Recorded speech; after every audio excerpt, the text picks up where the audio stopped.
Good morning, everybody. I know this is uncharacteristic of us, but I love morning shows. It works well for me. I feel like I'm pretty awake. Got my coffee here. So I don't know if any of you saw us post on social media, but we are going to be talking about Heroes in Crisis. This is something that I have been trying to get going for a while, but I wanted to wait till it was all done. But I know that anyone who's watched videos with me in it have heard me express my distaste constantly whenever I can about this series. And so I'm really excited to talk about it. So here with me is Lee Clark.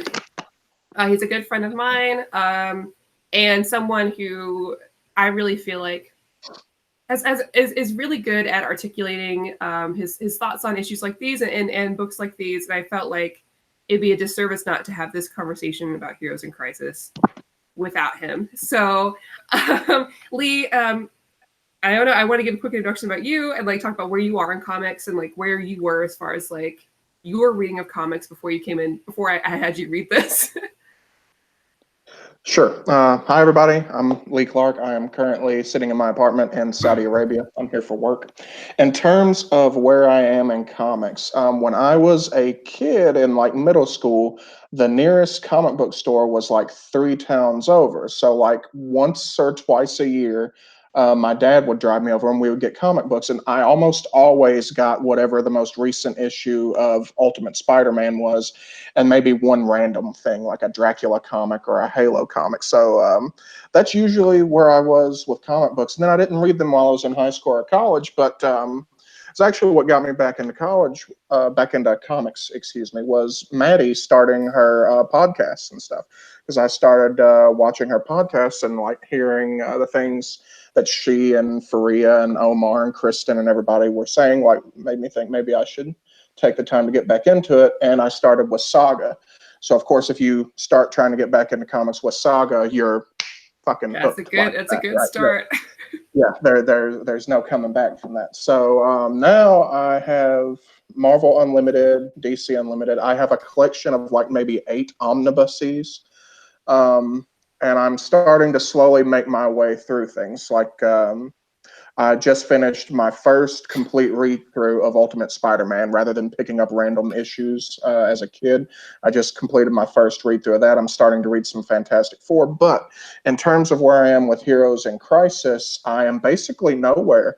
The only DC stuff I've ever really read recently or at all is Brubaker's Catwoman run. I haven't really read much of anything else. I've read maybe 2 or 3 of the big Batman graphic novels like Killing Joke or Long Halloween.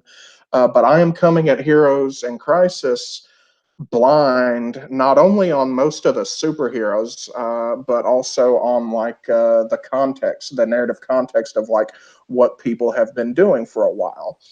For instance, I was shocked that Harley Quinn's not a supervillain anymore. I didn't know that she had kind of flipped sides and gone straight now. And Maddie and I were talking. I didn't know who Wally was or Booster Gold. I didn't know who these people were when I started Heroes in Crisis. So this is actually like an introduction to these characters. And most of what I find I'm learning about these characters comes from other people telling me how wrong this dude got them. Which is perfect. Which is part of the reason I wanted to have you on this, because I mean, as everyone knows, I have a pretty strong connection to a lot of the characters in and affected by Heroes in Crisis.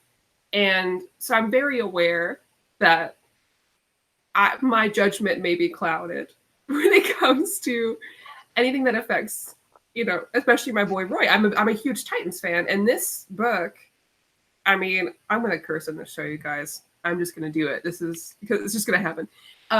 Really fucked up my book. It really fucked up that series for me. And it was really unfortunate. But I knew that that personal connection may cloud how I feel about the book and whether the book is good or not. And so I try to remain as unbiased as possible, but I know that that's not ideal. So I was like, okay, Lee has no connection to these characters, but you are good at still picking out those things. And you have read Tom King before because you read Mr. Miracle. Yes. Which I'm really glad you did, because I loved Mr. Miracle. We both really liked Mr. Miracle. Without not speaking of our problems with it, of course, but sure. overall, like I really love that book. I can't appreciate Tom King's writing. Some people may think that I don't, but I do like his writing. There's just some caveats, and there's a lot of caveats in Heroes in Crisis. Yeah. So yeah, let me do it because I'm not going to do it like a. Sometimes on our show we do like an overview, but it's really going piece by piece. I don't want to do that. I want to say I really want to take the bulk of this for discussion. But Okay. For people who may be reading, a quick overview is that basically there's a facility called Sanctuary where heroes can go and get the therapy they need and speak about their mental issues and talk. Not in a traditional sense because it is populated by like robots designed by Wonder Woman, Batman, and Superman because that works well. And basically, we have a bunch of superheroes go. We're led to believe that all of the superheroes go, which I'll suspend my disbelief there because I don't. I'm sure a bunch of them would not go to this. But things go wrong, and there's a murder that occurs, and not just a murder, like a massacre, basically, of several superheroes that pass away, that die. Quote unquote, Wally being one of them. And then we learn. This is spoilers, by the way. This is a full spoiler discussion. So if you're watching this and you care about what happens to Hero Crisis and you don't want to know, I wouldn't recommend watching this. But if you don't care, or if you've read it, then feel free to continue. But basically, we learned that Wally is the killer, and through his emotional trauma, let go of his powers and killed a bunch of people, and then covered it up, which ultimately leads into his arrest. And that's my as quick and dirty, too long didn't read version of Heroes in Crisis. So yeah, I guess let's just jump into talking about it. There's no easy way, really. What were your overall feelings, Lee, after like digesting this 9-issue run? Sure. So I read it. I read it cover to cover twice in preparation for this, and then I went back and read other Tom King stuff to kind of have a concept of how the guy writes. So my big high level overview is narratively, I don't think it really went anywhere. I didn't feel like there was a lot of character growth anywhere, and the places where there were character moments, they kind of fell flat or they kind of felt incredulous to me. The art is like the pinnacle of what I think superhero comics should look like. The art in this thing is just like it's absolutely astounding. Clayman's work here is just it's jaw dropping, right? So overall, I think the narrative falls flat. I think that, and this is going to be like a theme you'll find throughout most of my commentary on this. Tom King likes to write about mental health in a way that is at once touching and realistic, but he doesn't always write about it in the most, how would I say, helpful way. And I think that part of comic books is about helping the reader, right? I think that comic books have a cultural context of being designed to help people, especially like troubled kids, right? And I think Heroes in Crisis kind of drops the ball on that a little bit. And the last thing I'll say is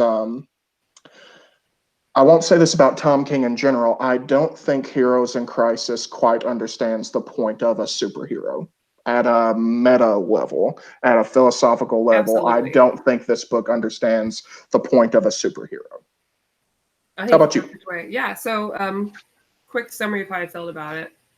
I felt very similar. I felt like there was just a disconnect in the story. At the end of it, because I read it twice.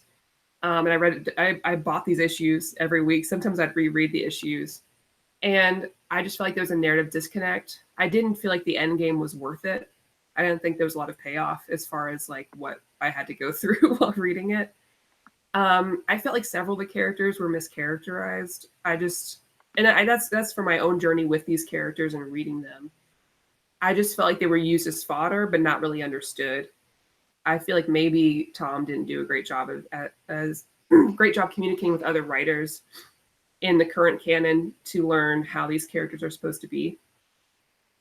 I think some of them were changed just to fit the narrative, and I think that was unfortunate. I think, basically, I didn't feel like it delivered on what was promised. I think that's what really hurt a lot of people. Because when they first brought this up, I thought, okay, this is going to be a great chance for us to really talk about mental health and superheroes. And that's what I wanted. And that's what I always wanted. Because I think you can do that in a way, and we can get more into that, of course, but I think you can do that in a way that shows hope. I think that's what superheroes should be. Because you're talking about the big meta level of superheroes. Superheroes, I think the comic genre is a really useful way to kind of tackle your own issues too. I wanted to read about, Wonder Woman dealing with her issues and her own like inability to deal with those issues and how that affects her personal life and daily life and her superhero life, but how she works through that in a positive way to still make change and do things. That's what I wanted. I don't want to you can't just show the mental illness and think that you've done a great job writing. That's not enough. It's not. We're better than that now. You can't just say, okay, well, Wally has a mental illness. There it is. Okay, well, I need more than that from these characters. I need to know, how can they improve upon that? They're superheroes. Show me how they're defeating those villains in themselves. And that's the cheesiest way I can say that. Yeah, I'm not happy with this, obviously. I think a lot of the deaths were unfortunate. I feel like they were used as cannon fodder. A lot of these minor characters.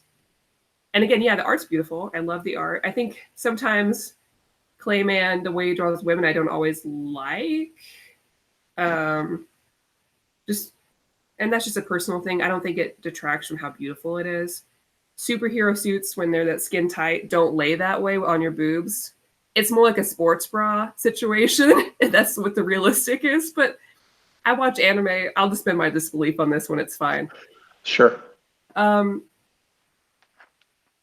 Yeah, I left it feeling a little just kind of blasé about it. So anyways, let's dig into the nitty and gritty of it. Okay. So I guess we have several points we can kind of fall onto, but maybe we can jump into just Wally West first and then go into the side characters and talk about the general themes. Okay. So Wally West, the pinnacle of hope of Rebirth, the start of all of this, yeah. Right? So Rebirth got, DC was kind of not really rebooted, but there was a new kind of narrative switch with Rebirth. New 52 is a little bit darker. Rebirth came along and it was this age of hope, which I love with superheroes, this kind of light feeling. We have enough dark stuff. Give me this kind of just superhero shtick. A lot of lighthearted kind of, even with the colors were very different. Everything just felt brighter. And Wally came back. It was a big deal. And now he's a murderer. And that's great because he comes outside after looking through all of these records of superheroes, their confessionals, right? Which, even though he can move fast, I don't know if the computer can move as fast as Wally West. That's not exactly how computers work. It's fine. So he looks through all the confessionals. He goes outside. He loses control of the Speed Force. And as all the other superheroes are coming out, they all die. Now, at this point, I can say, okay, Wally made a mistake. This is bad, but not on purpose. He can go back and fix this. It's fine. But then Tom King's like, no. How about Wally covers it up, puts the blame on, makes two other superheroes believe that the other one did it. And then, in order to make more good in the world than there is bad, is what exactly his words to Lois, sends all these superheroes private confessionals and therapy tapes to the public because that's healthy. So Lee. Yeah. I know you've got some thoughts on this part in particular. Do. How did you feel about this? So, first off, I think you hit the nail on the head with the sequence of events, right? Wally comes out, he's freaking out. Everybody else comes outside. They're like, hey, man, what's going on? He accidentally fucking kills everybody, right? All right. Mistakes happen.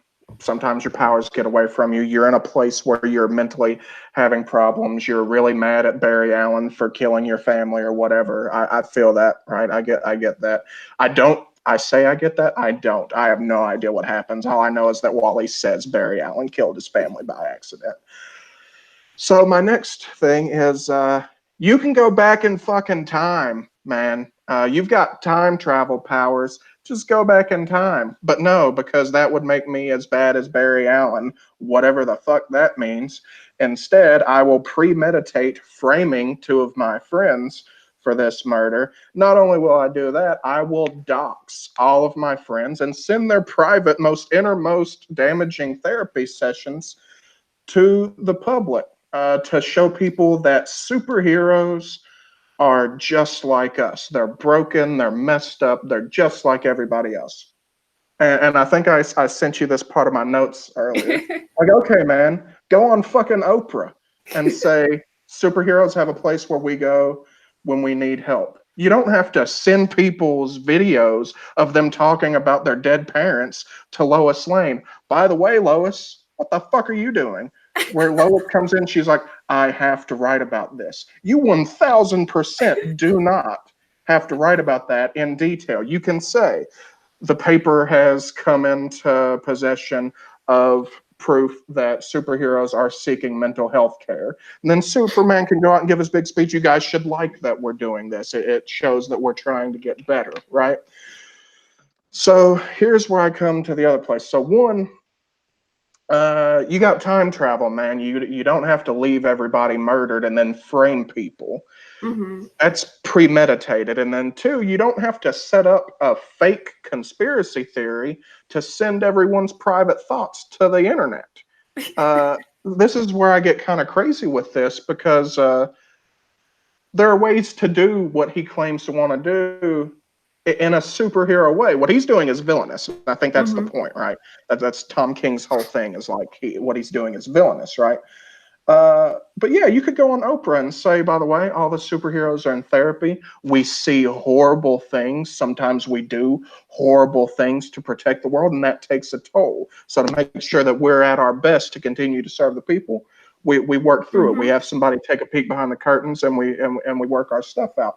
Instead, you do all this, and then so Heroes in Crisis closes out with Wally talking to himself and saying like, it's okay, buddy, you made a mistake. And I threw my Kindle across the room, premeditatively framing people and setting up a conspiracy to dox people is not making a mistake in the heat of the moment. You spent time creating a plan. You moved bodies around. You massacred the robots and painted on the wall in blood or something. That was your mistake? All right, I've made mistakes before, like saying something I don't mean in the heat of an argument. Never have I framed friends for murder and painted on the fucking wall in blood, right?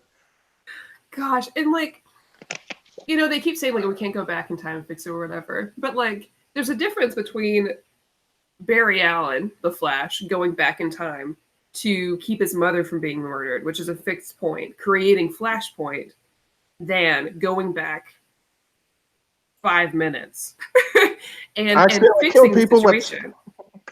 Yeah, like that's a little bit different. Time works differently in DC Comics. They tend to change that often, but like again, I think it's okay to use your time travel powers to go a little bit far back and fix this. If you already decided, well, I'm going to go 5 days in the future and then I'm going to kill myself, and also I'm going to revive Poison Ivy, and then I'm going to send these tapes, and I'm going to do you're just overcomplicating it. Tom King was like, stop, you're overcomplicating this. And even at the end, when, Booster's like, oh, well, you don't have to do that. Just go in the future and we'll get you a clone, and then we'll put the clone in your place.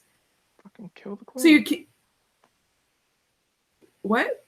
Also, I can't even get into like, is that clone a person? You just killed a person still? Because I don't really know how we're going with this, but it's fine.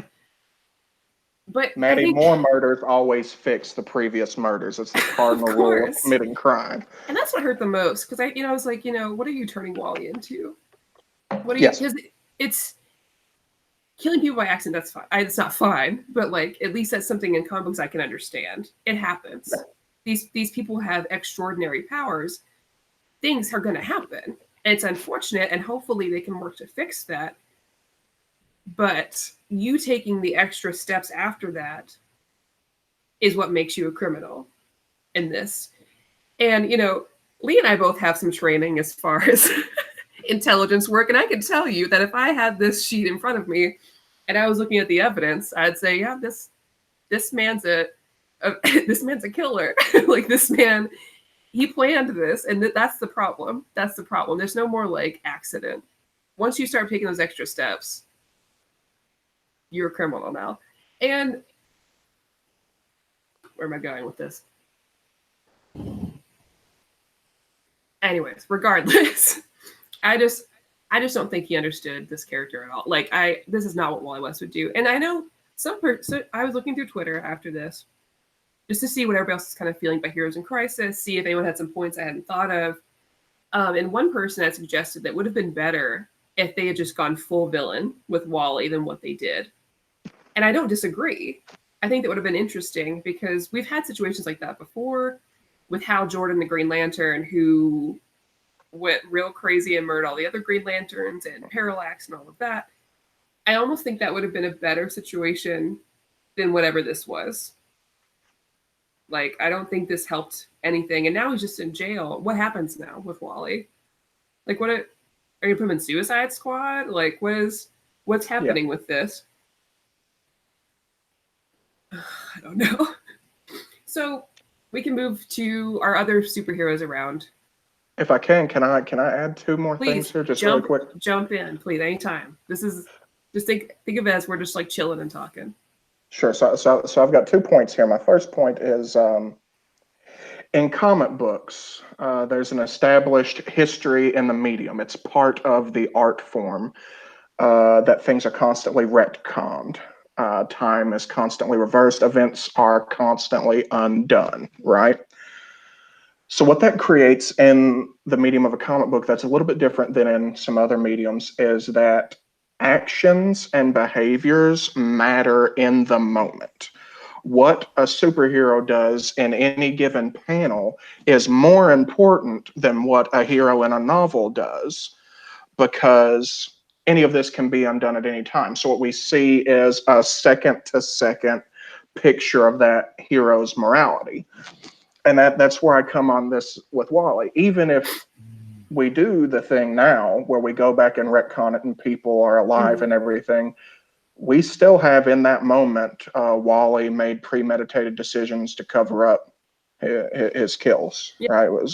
So we still come to this place where it's not a mistake. It is a thought out process of committing violence and then furthering that violence in self-protection. So that's my point, is that in comic books, what a hero does in the moment matters, because at any time it could be retconned. So the way you find out who that hero is and how they develop as a character is in the panels, moment to moment. So even if all this gets changed, it's still messed up that we have the Flash doing this stuff. And this leads me right into my second point. My second point, and I understand that there are caveats to this point, and the point's probably not that solid. It's just in my head. It's probably not reflected that much in reality, but comic books are important to kids. Superheroes are important to children. And I know I'm making like a bullshit, please think of the children argument, but But my thing is, like, kids care about Flash, kids care about Batman, and because what those characters do in any given moment matters, writers of comic books have a responsibility because that's part of the medium. So my question then becomes this sort of broad philosophical place: who owns the Flash? And I don't mean legally. I understand the legal dynamics of who owns the intellectual property of the character. My question is, I think comics are modern myths. I think that in the future, whenever cultural historians look at our society, one of the major facets they'll use to determine what our society valued will be comic books, because they become such a huge part of life in film and television and print media. So you're developing modern myths. So my question is, who owns that myth? Who owns the myth of Batman? Does DC own the myth of Batman? Does whoever's writing Batman right now own Batman, or do we, as a collective society, own Batman? And if I think that last point is correct, I think we as a society own the Flash. I think we as a society own Batman. I think that a creator controls creation of the art, and then audience controls reception. Once the creator releases to the public, I think that's a transferal of ownership in a moral way, right? So my question is, how much responsibility did Homer have to try to be accurate to the myths of the Greek gods? How much was Homer allowed to change and decide, oh, actually Odysseus was a rapist. Actually, Odysseus was a wife beater. How much leeway did Homer have to do that? And then how much leeway from a moral sense? I'm not talking about imposing rules on writers. I'm talking about sort of the philosophical idea of what a writer should think about doing, right? Mm-hmm. Right. Restraints within a writer's own process. Does that make sense? No, it does. It's something I think about a lot because, you know, I so often, and every comic book reader goes through this because we have new writers come to things. It's not like in Japan where you have a manga and you have one writer, you know, and they are constantly developing the canon, and so the narrative stays the same. But there's so many instances in comics where people aren't communicating with each other or they don't care to, you know, and that could be from the higher ups, that could be from the writer, I don't know, where they don't pay attention to not just canon, because I mean we'd say just in like specificities, the canon, right, and how those characters are supposed to act, but also in like I don't think people consider what these characters mean to other people, like what these characters mean to me in particular. And I think it's important to kids. It's important to me. It's important to a lot of these people who read these characters and then they're thrown to the wayside without any due respect. When an example, you know, everyone knows I'm a big Roy Harper fan. I could show you my Roy Harper shelf right now. But when Roy died, it's not like that information was given to everyone else writing DC books at the time. So when Roy died, and like when the Benson sisters learned about it, because Benson sisters were writing Green Arrow, they were like, "Hey, no one gave us a heads up about this. This is a pretty big deal to our story that Roy Harper is dead. We need to write about it. You know, we need to write about this character because this is like Roy Harper really matters to Green Arrow. This is important. We need to dedicate an issue to this." Like these things happen in these stories that affect everything. And I think like, I don't even know if I'm getting to my point here, but I don't feel like it was done in a way of respect. I don't think a lot of thought is given to how I think this story in particular, because Tom King said that he just wrote the story in general without the characters in place and then brought it to the DC heads, right? And said, okay, I've got this story idea. You tell me who you want to be the main characters in this, which is not how I would do this story. And then he just populated it from there. I think with a great disregard to how this would affect other stories going forward. Personally, it's how and I don't know the inner workings, but that's how it feels.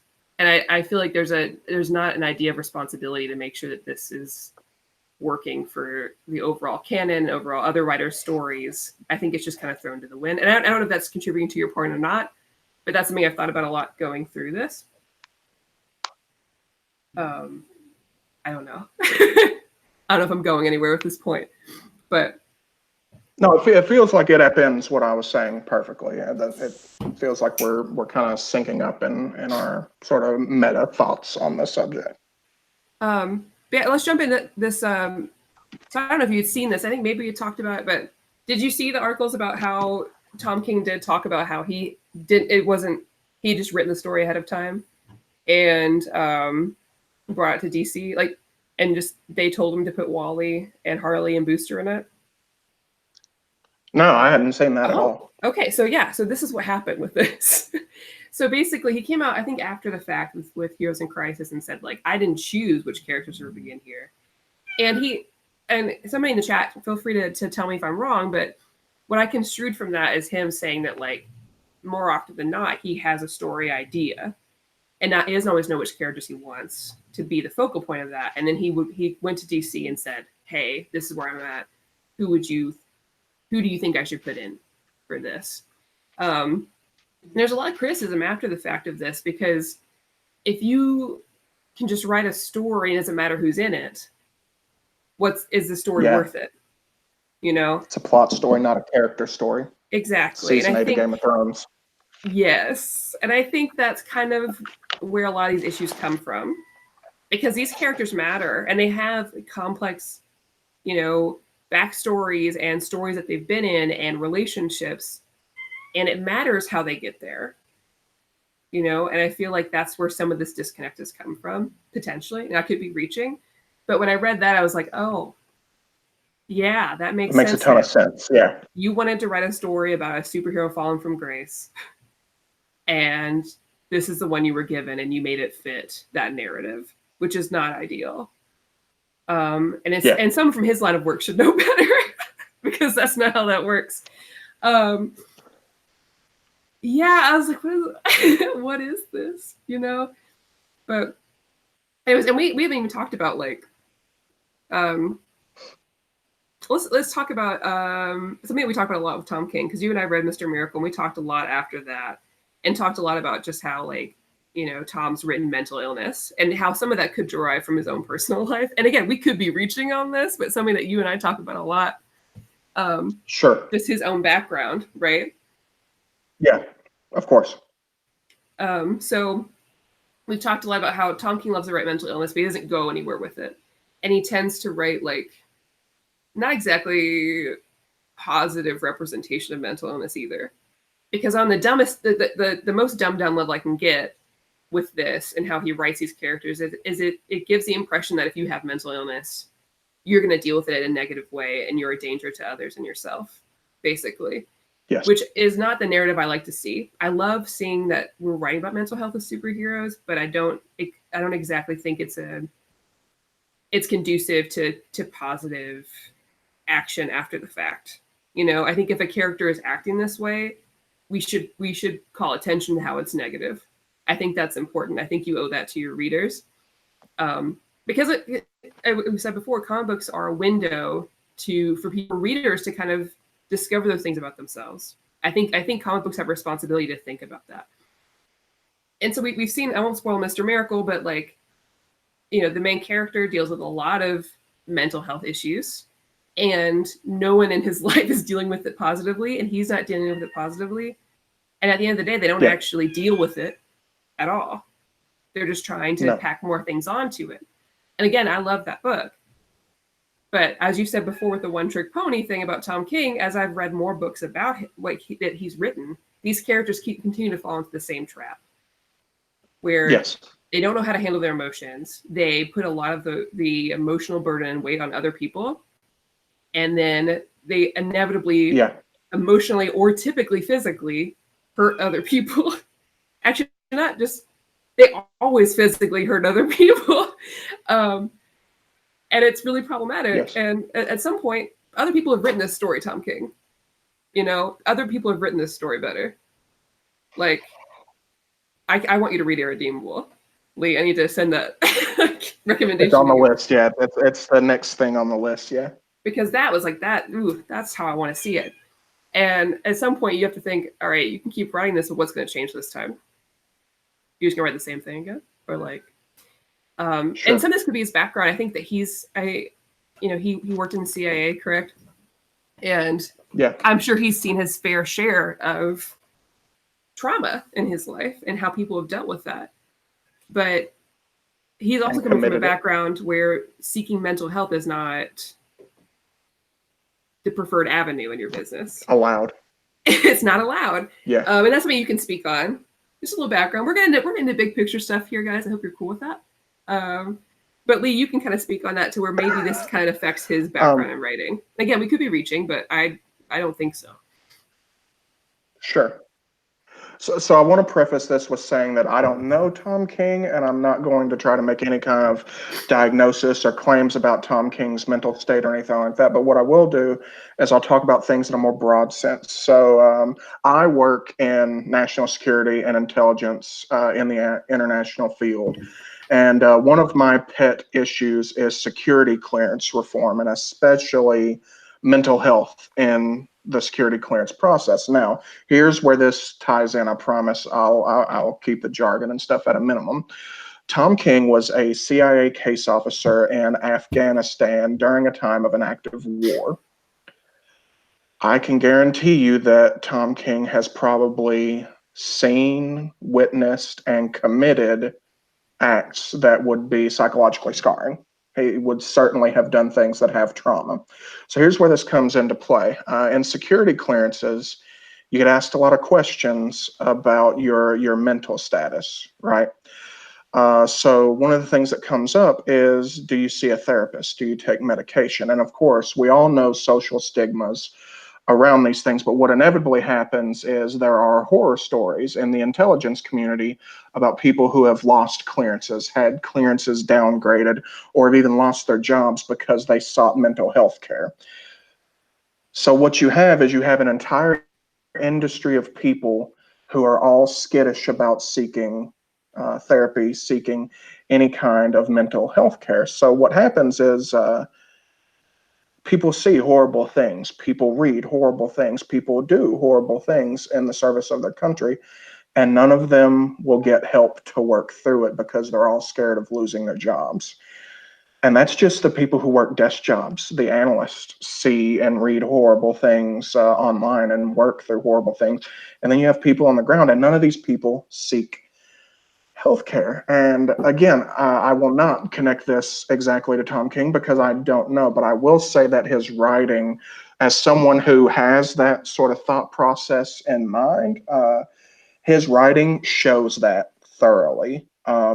People, heroes, especially heroes, rejecting professional mental health care and turning to other avenues. And one of the things that I kind of worry about in Tom King's writing is over and over again, the character experiencing a mental health crisis will place that burden on their family, on their wife, on their friends.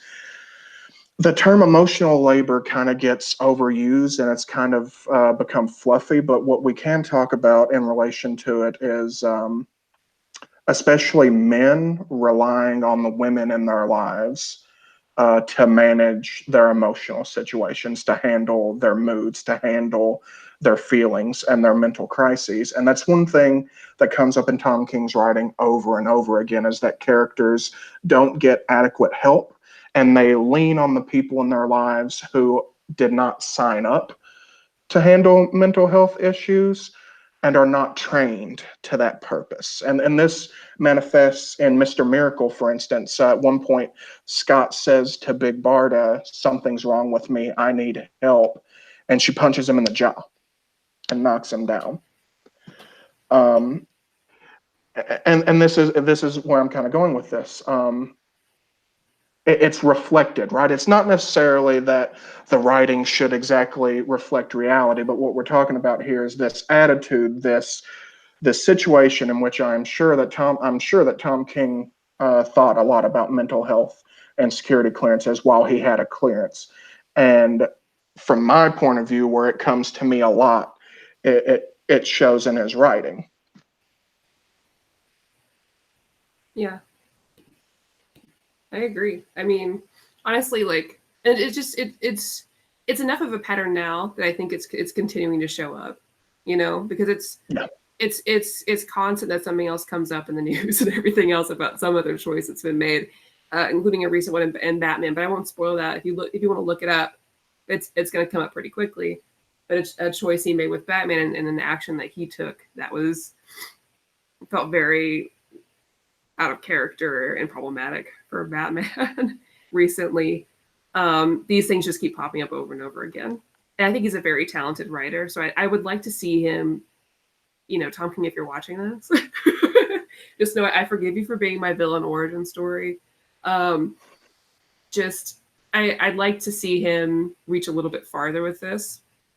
And then I think he could be really good. I think he can make some really good story changes. I just feel like, my recommendation to him would be to go a step further with the mental health route. If this is what you're going to do something more interesting, a better route. Like talk about how they're actually getting help, like for real help.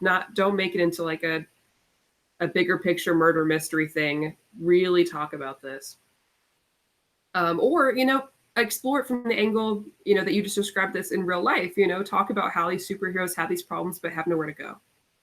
That would have been a much more interesting story where they're dealing with these issues. That's the point of Sanctuary, and he doesn't follow through it. Exactly. The point of Sanctuary is there is finally a place for these people who have seen horrible things and done horrible things and had horrible things done upon them. They finally have someone to go to. They finally have somewhere to go. And then all we get is a few panels of people saying random things. Someone says like, oh, Yeah. And then we skip over that stuff and we skip straight to things like Harley Quinn saying she doesn't believe that trauma is real. And we skip straight to Wally believing that therapy doesn't work. Sorry. No, that's good. And let's talk about Sanctuary in general, because I think that's a big thing. Like, we were promised this story where we get to see these characters and these superheroes go through therapy and have that be a huge narrative part of a larger story. You and I both talked about how we felt like this was kind of rushed. And at the end, I feel like there was stuff that was missing. And I think what could have really enriched the story is to really see how these characters go through Sanctuary and really see what the day-to-day is like, and see what the therapy process is. Because we get a very limited view. The confessions were really cool. I'm not gonna discount that. Although I think a lot of the confessions were done to make it more flowery and interesting, with disregard to how the characters should actually be. But we can get to that. But overall, I don't know how Sanctuary works. I know it's anonymous. I know you use the masks and like the robes. And I know that you can go into these virtual spaces and I guess relive trauma or talk to people. But I think they really made a bad move as far as like creating a sanctuary or therapy space where you didn't have actual people talking to you. Because if it gave the impression that these superheroes are kind of creating their own therapy process, is what it felt like. Which, how is that gonna with no outside input? Yeah, and I didn't even know. I couldn't get from the confessionals what questions they were even being asked, or if they were. Is it just them coming in there and kind of talking about stuff in general, or what's that process like? I would have liked to see that more. I think it would have helped me to better understand. So if you want to show me that Wally's lost his mind about stuff, show me more of what his therapy process is like. Like really, really digging deep so I know what these superheroes are going through. Because if it's a more interesting story would be that Wonder Woman, Superman, and Batman have created a poor excuse for a rehabilitation center. That would have been an interesting story, because then you can fall back on, okay, it's really their fault that they created the center, and they had good intentions, but they created a center that isn't actually helping anyone. It's just further traumatizing these individuals and creating a situation where they still don't know how to handle their problem.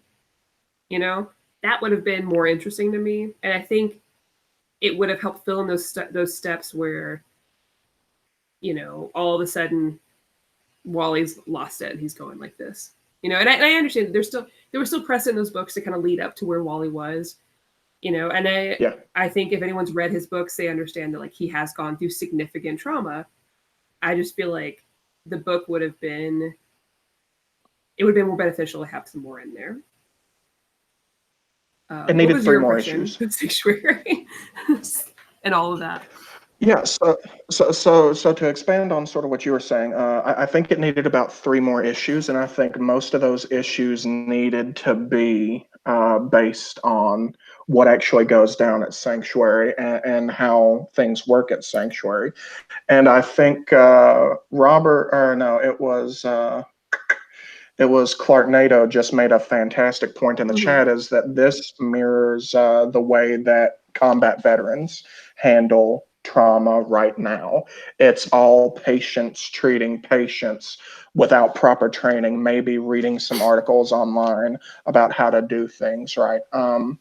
It's a great point, and it reflects something else, right? It reflects one of your points that it's re-traumatizing. I have a very hard time seeing a trained trauma specialist allowing Harley Quinn to murder the Joker over and over again. Yeah. I have a hard time finding that as like a productive therapeutic exercise.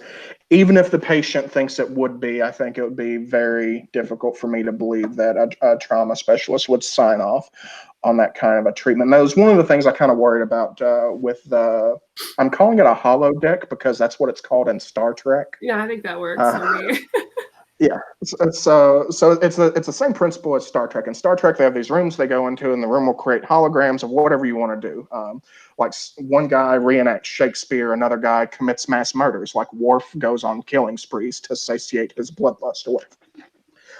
And I'm not sold on that as a therapeutic device because part of dealing with post-traumatic stress disorder is helping the survivor remember events and deal with events without reliving them in the moment and experiencing the fight or flight response and the mental anxiety that comes with the events. And watching yourself murder somebody over and over again, or actually recommitting the murder over and over again, isn't going to help you be able to process that happened to you, and you can move forward with it without reliving it. So I think it kind of reflects it, but I think it reflects your broader point of Tom King writes mental health and mental health care in a way that is visceral and sort of touching. I understand it and it connects with me, but he doesn't take that next step of improving and of moving beyond. I think the way you and I phrased it the other day is like Tom King is really good at showing you a superhero broken. Look how fucked up this superhero is because of what happened to them. And we said, yeah, my bro, but the conversation can't stop at, yes, 100%. Man, we're all fucked up. 100%. And that's exactly been the problem this whole time. Like, and I've said it before, I'll say it again. I want to see how they deal with it. Superheroes are supposed to be, we're supposed to see the superheroes find a problem and triumph over it. That's the point of comic books. Like, that's always been the point. It's supposed to be this higher version of ourselves. And we see them have these issues and have these villains and find ways around them, either through force or through witty, more clever ways, right? And I want to see them deal with mental health the same way. I want mental health to be the next, I don't know, Mephisto or like, or Joker. Like, I want to see them deal with it the same way. And that's not what I got. And that's what I want. I want stories like that so bad. Stories like that help you connect with the superhero more. And so when big events happen, you're more connected to them because you know what they're like on a personal level, which is why I've always campaigned for more like downtime with superheroes, more about their personal life, because those instances make the big moments matter. It makes the crisis events matter. And so often those get ignored or stepped over or rushed because the higher ups don't see the purpose of that, or they don't think someone's going to want to read an issue where they're just hanging out. And that's one of the things where manga is good or independent comics are good, because you get those instances with characters. And that's what I crave with superheroes that I don't get to have. Some people do well. Some people can do that. I think Marvel does a really good job right now with a lot of their single character runs. I think a lot of them I get to see what's going on. But lately with DC, I feel like I don't get to have that. And it really upsets me because I don't think that's always been the case. I think in some older runs, you do get some more personal time. But everything feels rushed. It's like, okay, the next thing and the next thing and the next thing. Stop it. Give me a good old manga beach episode. Give me a good old manga, just like personal exploration episode. Like, that's what I want. And that's what this could have been. Give me some extra ways to connect with these characters. Not dumb confession one-liners that don't help anything. Which a lot of those one-liners were a lot of these confessions were incredibly out of character and weird. And I haven't even talked about Roy, but Catwoman says meow. That's what she's got. God. Yes, how dare you? Do you think Catwoman has anything to talk about? Oh God. And then with like our Bat Boys doing this whole thing where like, oh, nobody cares about me, they only care about the other three. I don't believe for a second that's how they think. You're gonna tell me that Dick Grayson is gonna go up there and be like, oh, woe is me. Dick Grayson cares about those other boys too. It's just because they did a thing with like all the four Bat Boys were the first three, Dick Grayson, or Dick, Jason, and Tim did this whole thing where they described the good points of the other three and said, well, what am I? And then you have Damien, arguably the most insecure of all of these boys, saying, oh, what'd they say? Like, I don't know. Like, what are you doing? And then you had, like, the thing with Hal Jordan, where he's in the confessional, he says, come on, guys, I don't even know what will is. Do you? Excuse me? Hal Jordan absolutely knows what will is. He's created a ring out of his own will. Are you kidding me, Tom King? And you have Harley Quinn saying, I don't know what trauma is. Harley Quinn has gone through significant character growth in the past decade. Significant.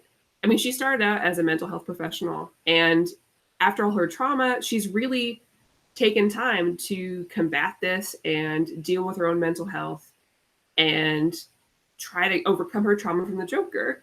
And in fact, when we start out in Rebirth, there's a whole little issue where she's become a mental health professional for villains. She's started like support groups, and she's tried to talk with these individuals and get them mental health they deserve. Eventually, she's caught by the Justice League because they think she's up to something, and she's arrested. But that's where she's coming from in this canon right now in Rebirth. And you're telling me that now she's just like manic pixie dream girl who does understand mental trauma and then does understand how to care for people? No. No, sorry. Harley Quinn could have been the most interesting character in this situation. She is a mental health professional. She does understand various types of trauma, including spousal abuse. Mm-hmm. But instead, like 70% of her lines are calling Poison Ivy Pretty Girl. And as much we as don't see her actually doing anything, and she could have been the perfect vessel for this story. Sorry. And I agree. And the best issue with her, or the best page with her, is when she and Poison are talking back and forth. I really enjoyed that one. But I feel like it kind of fell flat with her for the rest of the time, where she's just reduced to this, I'm this crazy character and I like murdering people. Like, she's so much more than that. And you're doing her a disservice. She's not a Looney Tune. Yeah, you're doing her a disservice. And I think that's how I felt with most of the characters in this. I just felt like you're doing them a disservice. I felt that way with Roy. And I know a lot of people don't care about Roy. I don't care. He's my favorite, and I'm going to bring it up. Like, he reduced his entire addiction to just, being a superhero is hard, so I had to take pills, and I got addicted to pills, and here I am. That is not the reason he turned to this. That is not the reason. And you can't just change Roy's addiction to fit the story. Yes, I understand that's happened before. Like when the reboot happened, he went from being a heroin addict to an alcoholic. And I don't get too upset about that just because it was rebooted. It's a different story. He didn't even have the Teen Titans. We're in a different universe. And as somebody who has a lot of addiction in her family, like all the addicts in my family are addicted to everything. Now, okay. And I get that the opioid crisis is hot, and that's why I wanted to throw this in here. But let me tell you, Roy's reason for being an addict is not from using pills because he got hurt a bunch.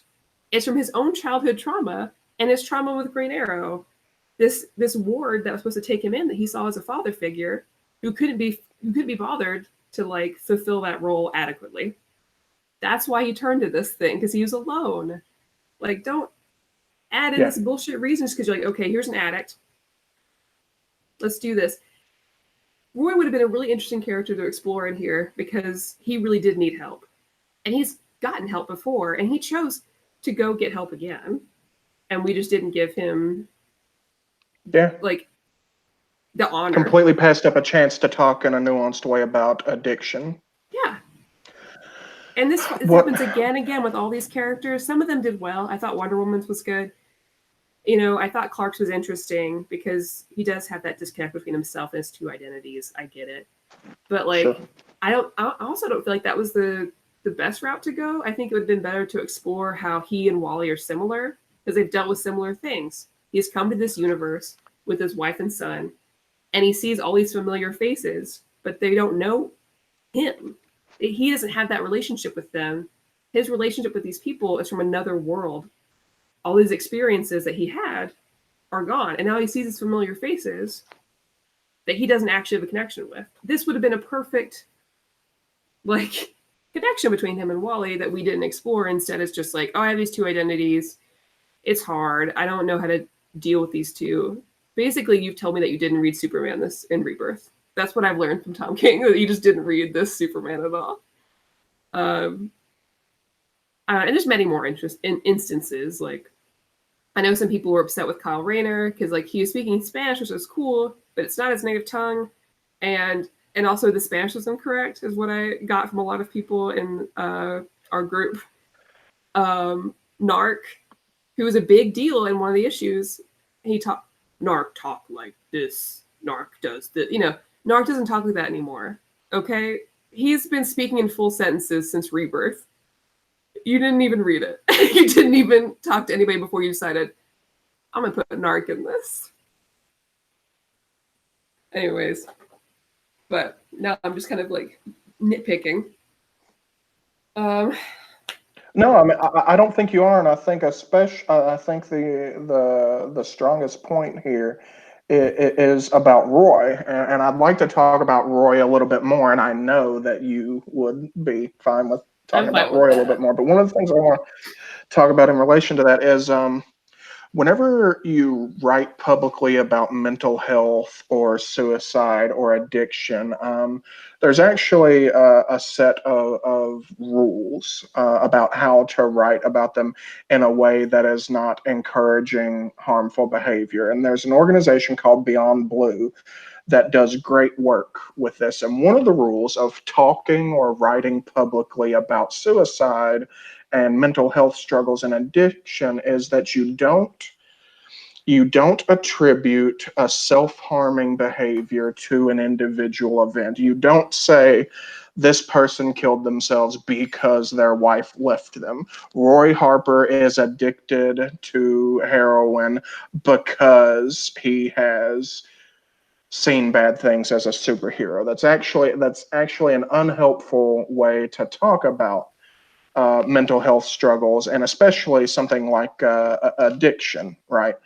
So one of the things that bothered me about that was that, and this happens in not just comic books, this happens in media all the time. Some guy a character is addicted to heroin because his girlfriend left him. A person has started drinking because their dad died or something. And this is one of the things that I will put into a broader argument about Tom King's writing, and that's he does it with Batman too in Rebirth. Whenever he wrote the issue about Batman cutting his wrists at age 10 years old. And he points it directly to pain over his parents' death, right?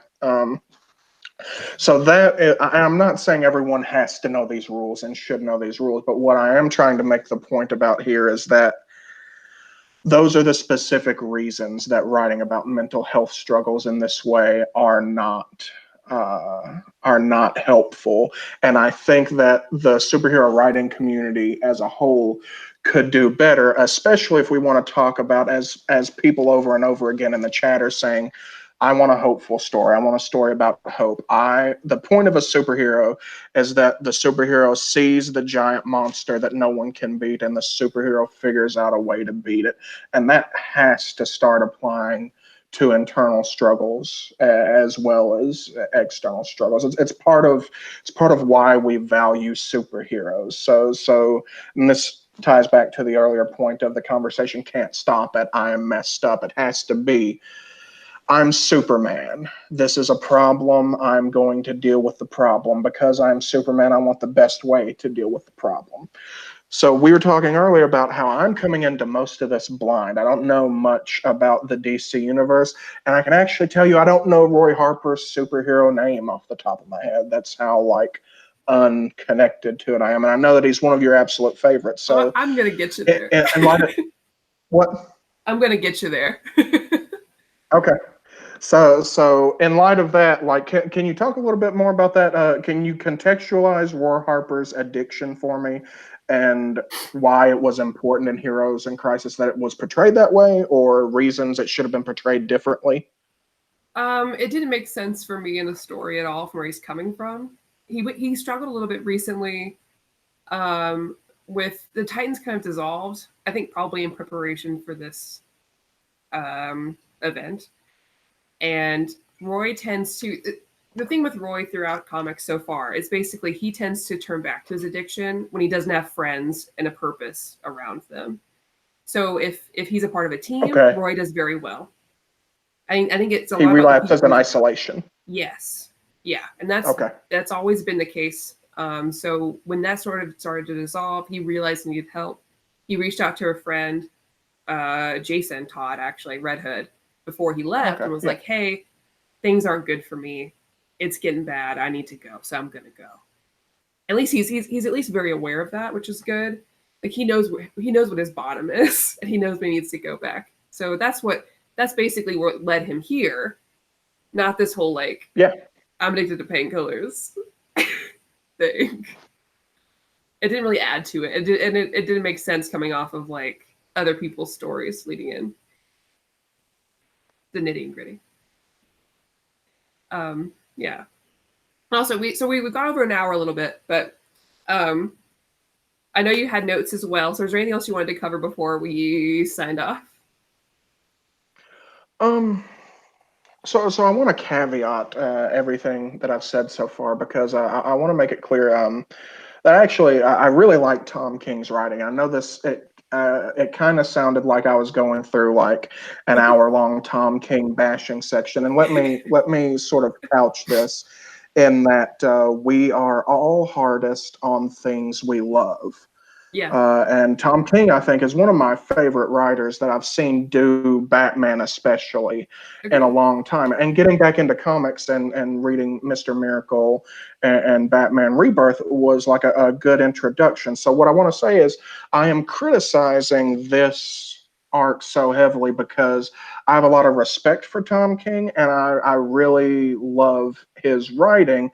And that's why I'm sort of highlighting places where I would like to see improvement. The way I would put it is that you love people the way you would love your children. You want them to get better, so you try to instill a little bit of like construction in it. So I know I just said a bunch of stuff about like here's things I don't like about Tom King. I want to couch that in that I absolutely love Tom King's writing. I think he's one of the strongest and most potent voices in comics today, and that's why I'm sort of being rough with him.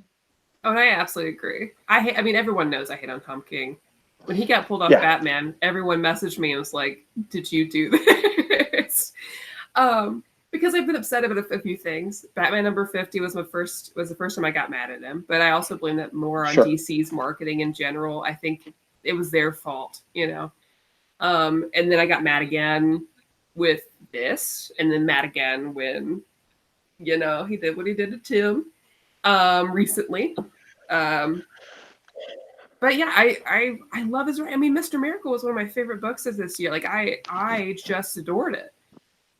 I mean, it blew me away, and now I'm a huge fan of Mr. Miracle and Big Barda, and I can't wait for the new movie. And like, I'm happy. It's just that I think. Oh yeah. Tom King and Ava DuVernay writing the New Gods. That's so excited. Give me a big old girl for Big Bard. I swear to God, DC, you cowards. Give me. I want the biggest, buffest girl you can find. If there's not a scene where Scott runs into a room and jumps and wraps his arms and legs around her and she carries him to the bedroom, I will riot in the theater. Yes. Please. Give me big buff ladies. Everybody knows that about me on this channel too. It's like big buff ladies. But yeah, like I want to be better. I'd like to see. I only part of the reason I wanted to do this video, and not that it would even affect anything, who knows if anyone's gonna watch this, but like, is to kind of put my criticism out in the world and hope that like maybe it'll get people thinking about how to better write mental health in stories. Like, to think first before you do it. Think about what this is gonna mean. Think how this is gonna make people feel. Like, don't we want to make media that makes people think about their mental health more and get the help that they need? Because I do. That's what I want. I want comics to affect change. I think comics should see what's going on in the world, write about it, and do it in a way that's positive and get people thinking proactively and productively is what I want. And I think that's what this could have been, and it's not what it is. So like, somebody out there, please write a story about superheroes dealing with mental health in a way that's productive and gives those readers aha moments where they think, okay, well, if Wonder Woman's dealing with this, I can deal with it. I can go get help. Like, take that stigmatism away. Take it away from the superheroes. Show me a way they can deal with it in a way that makes me feel empowered. That's what I want. Comic books can be that. People are always like, don't make comic books political. Shut up. Make them political. Make them deal with the issues. They've always been political. Exactly. They always Captain America used to yell about the Panama Canal. Don't tell me that comic books aren't political. Yes. And think about X-Men. I mean, come on. They've been dealing with race relations since day fucking one. Like, this is what we need. Like, people don't think that comics are worth anything. Like, the regular people in the world, the public, are like, okay, this is a media that's not worth anything. You're wrong. You're wrong. This is a media that can discuss these issues in an informed and productive way, and they should. You have a responsibility to do that. You can do that in a way that doesn't detract from the fun of superheroes and the excitement of reading these stories. It can be both. Like, and it should be both. It's like the campaigns they used to do with Superman on posters in schools, saying, be strong enough to resist racism. If Superman is strong enough to resist those racist urges, then I can be strong enough to resist those urges. If Wonder Woman is strong enough to acknowledge that she needs help and she gets help, then I can acknowledge that I am strong enough to go get help myself. I absolutely agree. 1000%. And honestly, I'm cool with leaving the show on that that note. And sorry, Chev, I wasn't as active in this. If I'm hosting it, I'm not always as active in the chat, so I apologize. Just know I have been checking in. Elliot C, I agree. More big buff lays in general. I'm glad you understand me. And thank you guys for joining this early in the morning. It was the best time for Lee and I to talk since he is on the other side of the world. And I really enjoyed it. This was really nice, Lee. Like, I'd love to have you join me again. Everybody in the chat, if there's anything that you would like to have us do again, I think that'd be really cool. I love morning shows. And I'm so glad so many of you joined us. That's crazy. So, so I'm absolutely thrilled to have done this. So I want to say thanks for taking the chance to have like some random dude who's not even that knowledgeable on comics on. So I'm super pumped that we got to do this. So yeah, thank you. And thanks for everybody for actually watching. Yeah, let's do it again. Amanda usually does this sign off. She's a lot better than me. But I'll do my best to Amanda this. Please like the video, subscribe if you haven't. We're so close to 10K, and then we'll do like a big giveaway or whatever. I have a lot of comic books that I've accidentally bought 2 of because I'm bad at stuff. So I have stuff to give away. We have a Patreon or whatever, so if you're interested in that kind of stuff, like, we got that in the description. And I think Amanda says this. And remember, if it's classy and cool, it must be near mint. See you guys later. Thanks so much.